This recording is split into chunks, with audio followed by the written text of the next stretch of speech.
সকালে দেরি করে ঘুম থেকে উঠেও সময়ের মধ্যে সমস্ত কাজ কমপ্লিট করে নিলাম। শুভ সকাল বন্ধুরা, কেমন আছো তোমরা সবাই? আশা করছি কাছে দূরে যে যেখানেই আছো খুবই ভালো আছো, সুস্থ আছো। আর তোমাদের ভালোবাসা আমরাও কিন্তু বেশ ভালো আছি। আজ রবিবার, এখন ঘড়িতে সময় হয়েছে ওই 8টার মতো। তো এখন থেকেই তোমাদের সবাইকে সঙ্গে নিয়ে আবার একটা নতুন ভিডিও শুরু করছি। আশা রাখছি আজকে ভিডিওটা তোমাদের অনেকটাই ভালো লাগবে। শীতের সকাল, ঘুম থেকে উঠতে আজকে অনেকটাই বেলা হয়ে গেছে। ওপরে এসেই আগে সূর্য প্রণামটা সেরে নিয়ে তারপর তুলসী তলায় জল ঢেলে দিলাম। আর এদিকে দেখো দুষ্টুটার ব্রাশ দিয়েছি, তো ব্রাশ করেই যাচ্ছে, এদিকে ওদিকে ঘোরাঘুরি করছে। তারপরে আমিও ছাদে চলে এলাম ব্রাশটা নিয়ে, রৌদ্রে একটু ছাদে ঘোরাঘুরি করে ব্রাশটা করে নিলাম। বেশ ভালোই লাগছিল শীতের রৌদ্র। আর শীতকালে সবচেয়ে বেশি ভালো লাগে রৌদ্রে দাঁড়িয়ে থাকতে কিংবা বসে থাকতে। তারপরে এই দেখো চা বসিয়ে দিয়েছি, তো এখন চাটা বানিয়ে নিচ্ছি। আর আজকে তো রবিবার, টিফিন করার কোনো ঝামেলা নেই। আজকে তো সকালবেলা দাদাভাই বেরাবে না, দাদাভাইয়ের আজকে ছুটি, বেলার দিকে বেরাবে। তো এখন সকালবেলায় টিফিন করতে হবে না আমাকে টাইমের মধ্যে। আর এদিকে আমার চাটা হয়ে গেছে, তো চাটা ছেঁকে নিয়েছি। তারপরে সবাই মিলে একসাথে বসে গল্প করতে করতে চাটা খেয়ে নিলাম। আজকে রবিবার বলে সবাই মিলে একসাথে বসে গল্প করতে করতে চাটা খেতে পেরেছি। অন্যদিন হলে তো চা খাওয়ার আমার সময়টুকুও থাকে না। টিফিন করতে করতে চাটা যায় ঠান্ডা হয়ে, তারপর টিফিন রেডি করে যখন চাটা খেতে যাই ঠান্ডা জল হয়ে যায়। এই একটাই দিন রবিবার একটু গরম গরম চা বসে সবাই মিলে একসাথে খেতে পারি। তো যাই হোক, তারপরে চায়ের বাসন আর কিছু বাসন ছিল, সেই বাসনগুলো এখন সব ধুয়ে মেজে নেবো। আর ভিজে জামা কাপড় ছিল ভিতরে দেওয়া, সেগুলো সব আমি রৌদ্রে মেলে দিয়ে এলাম দেখতেই পেলে। তো বাসনগুলো সব এখন আমি ধুয়ে নিচ্ছি এক এক করে মেজে।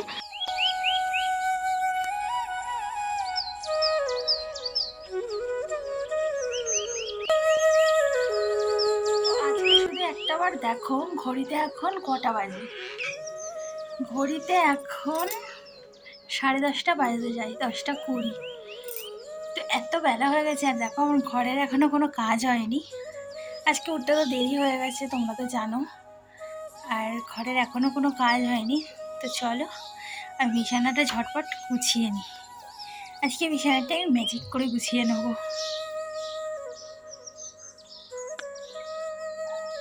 তাই দেখো ম্যাজিক করে আমার ঘরটা গোছানো হয়ে গেছে। ঘর ঝাড় দেওয়া কমপ্লিট হয়ে গেছে, ঘর গোছানো কমপ্লিট। দেখো কত তাড়াতাড়ি আমি ম্যাজিক করে দেখো ঘরটাকে গুছিয়ে নিলাম। এখন 10:30 বাজে।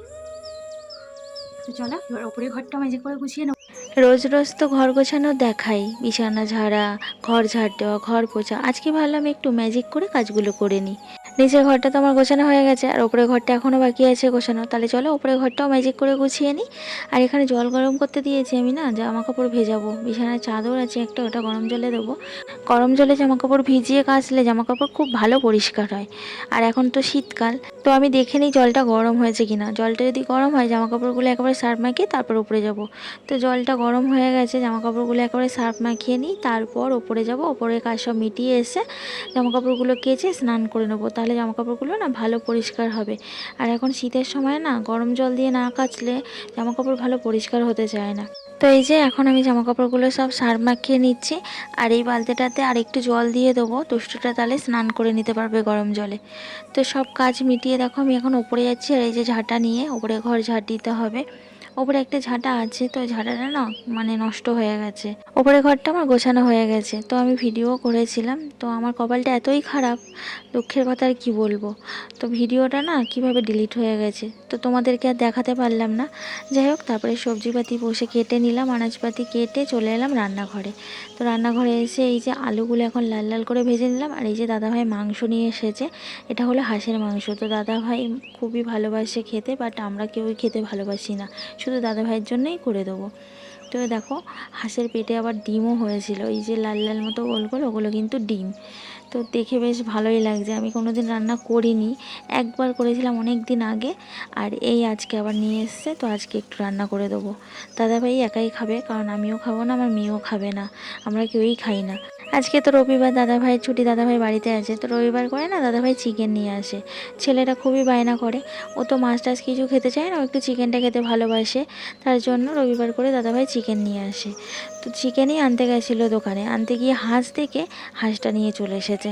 তো এখন সব রকম মশলা দিয়ে আমি মাংসটা ভালো করে রান্না করে দিচ্ছি। আর দাদাভাই ঝাল খেতে ভালোবাসে বলে একটু ঝালটাও বেশি করে দিয়েছি। দাদাভাই তো একাই খাবে, আমরা তো কেউ খাবো না। তো এই দেখো সুন্দর করে বেশ ভাবছি হাঁসের মাংসটা রান্না করে দেবো। হাঁসের মাংস সবই ভালো, বাট হাঁসের মাংস না প্রচণ্ড মানে চিটে মতো, আর অনেক জাল খায়। খাসির মাংস চাইতেও বেশি জাল খায়, কিছুতেই যেন সেদ্ধ হতেই চায় না। তো আমি তো কোনো দিন রান্না করিনি, একবার রান্না করেছি অনেক দিন আগে, আমার অত মনে নেই। আর আজকে রান্না করেছি, জানি না কেমন হবে। তো হাঁসের মাংস কি বলো তো, আমার একদমই ভালো লাগে না, আমি ছোটো থেকে এসব খাই না। আর আমার মেয়েও দেখছি ও খেতে চায় না।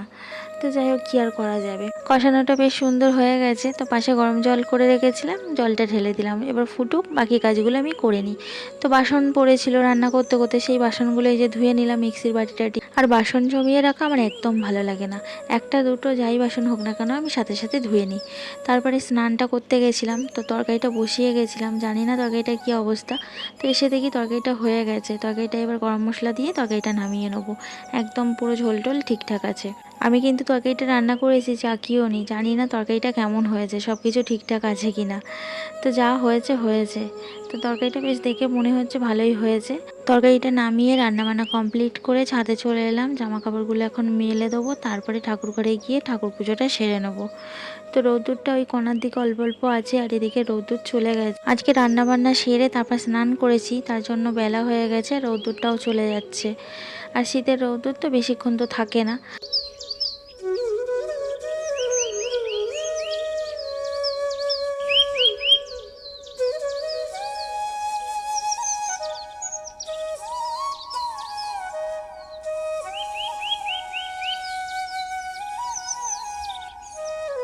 আজকে তো দুষ্টুটা ড্রয়িং ক্লাস আছে, তো কখন আসবে বাড়ি ঠিক নেই, 3টে সাড়ে 3টের দিকে আসবে। তো আমি ঠাকুর ঘরে এলাম, ঠাকুর পুজোটা সেরে নেবো।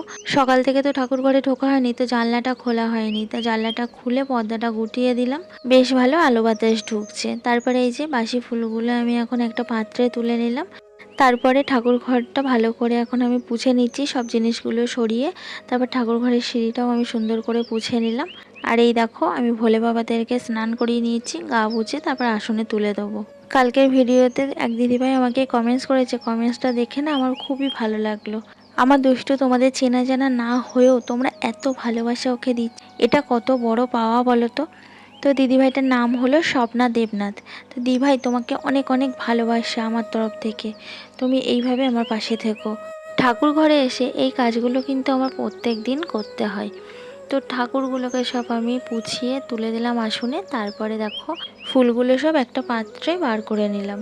আর এগুলো তো সব গাছের ফুল, সকালবেলায় তোলা হয়েছিল, ফুলগুলো না আর বের করে পাত্রে রাখা হয়নি, তো এখন আমি বার করে নিলাম। আর এই ফুলগুলো কেনা ফুল, তো এর ভিতর থেকে আমি তুলসী পাতা আর বেলপাতা বার করে নিয়ে ভালো করে ধুয়ে নিলাম। আর গাছ থেকে যে ফুলগুলো তোলা হয়েছিল ওগুলোও জলে ছিটে দিয়ে নিলাম। আর এখন না বেলপাতা একদম ভালো দিচ্ছে না, বেলপাতা না মানে কোনোটা ছেঁড়া থাকছে, কোনোটায় পাতাই নেই, একটা করে পাতা আছে, মানে ঠিকঠাক বেলপাতা নেই। তো যাই হোক, কী আর করা যাবে, ওরা যেমন দেবে তেমনভাবেই আমাদের নিতে হবে। এখানে তো আর বেল গাছ নেই সেই গাছ থেকে পেরে নেবো। তো এই যে আমি চন্দনটা ভালো করে বেটে নিলাম, নিয়ে তারপরে সব বেলপাতাতে একটু করে চন্দন লাগিয়ে শিব ঠাকুরদের দিয়ে দিলাম। তারপরে এই যে এখন তুলসী পাতা আমি দিয়ে দেবো সবাইকে। আর এদিকে দেখো আমার ফুল দিয়ে সাজানো হয়ে গেছে কত সুন্দর।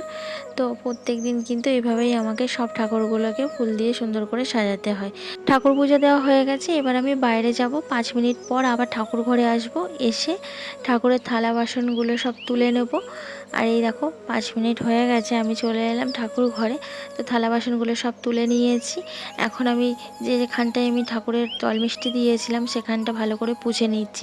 আমরা যেমন খাওয়া দাওয়ার পরে থালা তুলে জায়গাটা পুছে নিই, তেমন আমি পুজো দেওয়ার পরে রোজ 5-10 মিনিট পর এসে ঠাকুরদের থালাগুলো তুলে জায়গাটা পুছে দিই। আর ওই দেখো দুষ্টুবাবু চলে এসেছে, ড্রয়িং ক্লাসে গেছিলো, তো এখন 3:30 বাজে, এই যে উনি আসছেন, এবার খেতে দেবো, আমরাও খেয়ে নেবো। তো দেখো সিঁড়ি দিয়ে কত কষ্ট করে যেন উঠছে। ব্যাগটা আর ওয়াটার বোতলটা দেখো কিভাবে নিয়েছে। তো তারপরে আমি ওর হাত থেকে ওয়াটার বোতলটা নিলাম। আর আজকে ও কী এঁকেছে সেটাই দেখাবে, প্রত্যেক দিন এসে ও আগে আমাকে দেখায় কি ড্রয়িং করেছে, তারপরে খাওয়া দাওয়া করে। তো এই যে বার করে এখন দেখাচ্ছে। আর এই যে যে আঁকাগুলো দেখছো এগুলো কিন্তু ও সব নিজেই এঁকেছে। তো এখন এক এক করে পৃষ্ঠা উল্টাচ্ছে। আর আগের সপ্তাহে এই যে ক্রিসমাস ট্রিটা আঁকিয়েছিল, আর আজকে করিয়েছে এই যে ঘন্টা। সামনেই তো 25শে ডিসেম্বর আসছে, আর কয়েকটা দিন আছে, তো তার জন্য এইসবই আঁকাচ্ছে এখন। খাওয়া দাওয়া সেরে দুষ্টুটা ছাদে এসে খেলা করছে, আর আমি এলাম জামা কাপড় তুলতে। চলো ভিডিওটার শেষ পর্যায়ে এসে তোমাদের কাছে ছোট্ট একটা রিকোয়েস্ট, আমার ভিডিওটা ভালো লাগলে লাইক করে দিও আর কমেন্টস করে জানিও কেমন লাগলো। আর যারা যারা নতুন বন্ধু আছে চ্যানেলটা এখনও সাবস্ক্রাইব করোনি, চ্যানেলটা সাবস্ক্রাইব করে আমার পাশে থেকো। সবাই সুস্থ থাকবে, ভালো থাকবে। চলো দেখা হচ্ছে কালকে আবার একটা নতুন ভিডিওতে।